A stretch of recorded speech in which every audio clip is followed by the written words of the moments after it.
So, good evening everyone. Sir Daryl, Hi, magandang gabi. napaka-pogi po ngayong gabi. So, ayan, si Sir Daryl lang po ang receiver ng ating Premier Male Singer of the Year. Sir, congratulations po. Maraming salamat. Of course, again, gusto kong pasalamatan ng Southeast Asian Premier Business and Achiever Award. Maraming salamat sa parangal na ito. Ayan po.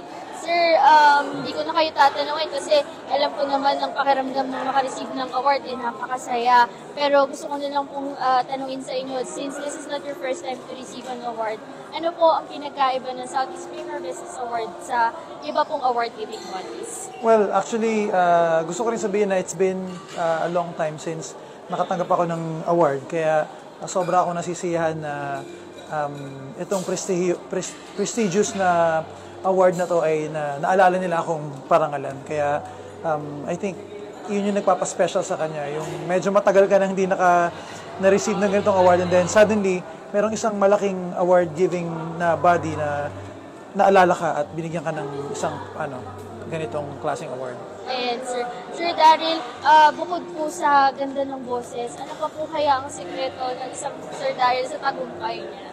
Sikreto, well, siguro talagang nandun din yung hard work, yung sipag, yung tiyaga, and at the same time, pananalig din, faith din kay God, kasi minsan parang darating yung time na hindi agad magbubunga yung ginagawa natin, pero kung may faith tayo, talagang darating yung perfect time na marirecognize yung effort at mga ginagawa natin.